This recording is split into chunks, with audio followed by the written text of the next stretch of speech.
For modern Vereinigungsmeerderheid, kebijakan pemerintah harus dianggap benar dan memiliki kekuatan hukum mengikat sampai dibuktikan sebaliknya.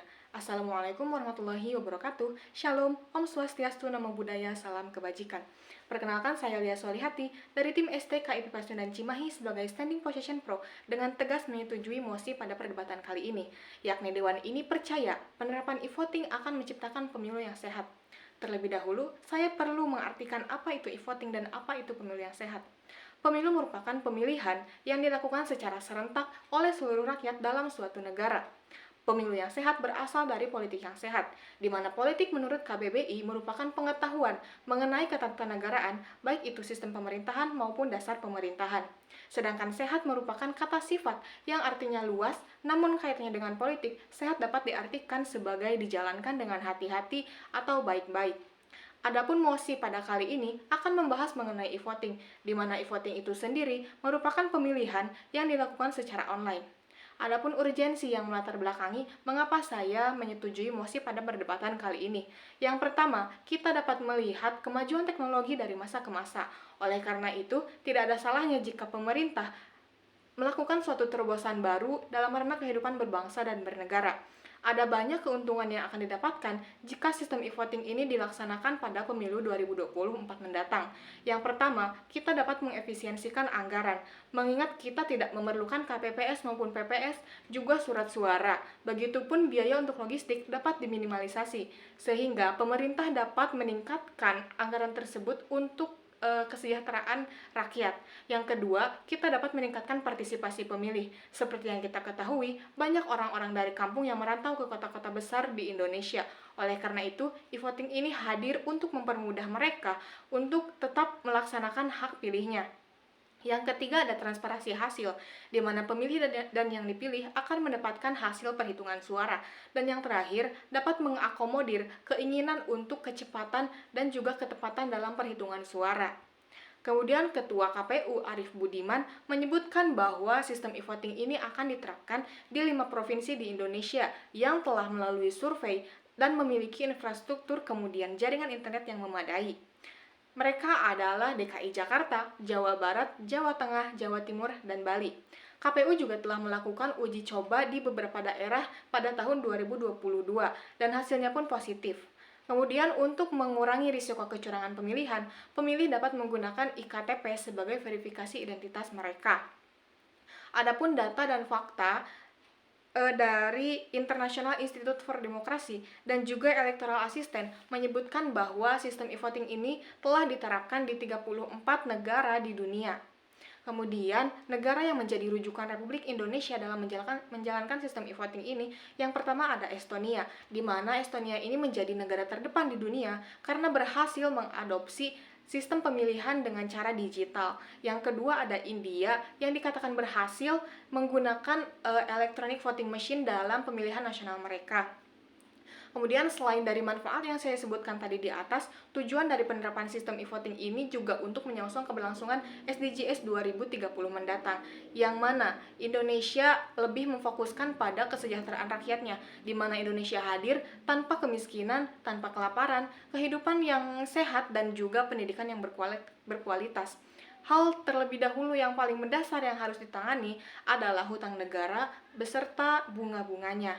Oleh karena itu, e-voting ini hadir sebagai terobosan baru untuk mengurangi pengeluaran keuangan negara. Adapun kronorom yang mendasari argumen saya kali ini adalah Undang-Undang Nomor 39 Tahun 1999, yang mana kesejahteraan sosial merupakan hak asasi yang paling mendasar bagi seluruh rakyat Indonesia. Sekian dan terima kasih. Wassalamualaikum warahmatullahi wabarakatuh.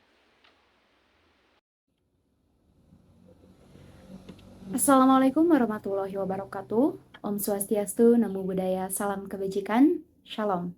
Saya Taura Fitria Arfani dari STKIP Pasundan sebagai tim kontra menegaskan tidak setuju terkait mosi perdebatan kali ini, yaitu Dewan ini percaya penerapan e-voting akan menciptakan pemilu yang sehat. Sebelumnya kita sudah tahu bahwa sumber daya manusia di Indonesia masih dikatakan rendah, apalagi banyak sekali daerah-daerah yang belum terjangkau teknologi yang mengakibatkan e-voting ini tidak bisa dilakukan secara serentak. Hal ini bertentangan dengan konsep pemilu, yaitu luber-jurdil atau lebih dikenal dengan langsung, umum, bebas, rahasia, dan adil. Kita harus pikirkan orang-orang yang berada di luar jangkauan teknologi. Bagaimana bisa pemilu ini dilakukan secara umum untuk orang-orang yang sudah cakap memilih, namun tidak bisa menggunakan sistem e-voting karena daerahnya tidak terjangkau. Hal ini pun akan melanggar hak dan kewajiban warga negara Indonesia untuk melakukan pemilihan. Lalu di mana letak adil yang dimaksud pada Undang-Undang Nomor 7 Pasal 2 yang menjunjung tinggi nilai langsung, umum, bebas, rahasia, dan adil ini? Maka saya tegaskan e-voting ini akan menimbulkan politik yang tidak sehat, teman-teman. Di sini saya akan memaparkan APBN negara kita yang secara dana ternyata masih dianggap belum siap dengan sistem e-voting ini, teman-teman. Anggaran pendapatan dan belanja negara atau APBN mencatatkan surplus sebesar 234,7 triliun pada April 2023. Jumlah tersebut melonjak 128,53% dari posisi setahun sebelumnya yang sebesar 102,7 triliun. Belum lagi teman-teman, jumlah hutang Indonesia terhadap luar negeri yang diperkirakan sekitar 7,7 triliun. Lalu kita bandingkan dengan biaya e-voting yang menurut Guru Besar Psikologis Politik Indonesia senilai 76,6 triliun. Sedangkan dalam data pemilu terakhir, yaitu pada tahun 2019, pemilu ini hanya membutuhkan sekitar 24,5 triliun, yang berarti nilai ini memiliki perbandingan yang sangat jauh untuk melakukan e-voting pada tahun 2024. Belum lagi, e-voting ini memiliki beberapa kekurangan, di antaranya kemungkinan kebocoran data dan hack. Karena sebesar apapun teknologi, pasti ada cara untuk membobolnya, teman-teman. Kekurangan selanjutnya, e-voting juga menghilangkan kegiatan perhitungan suara secara terbuka, sehingga warga tidak berkesempatan membangun bersama nilai-nilai kejujuran dan toleransi.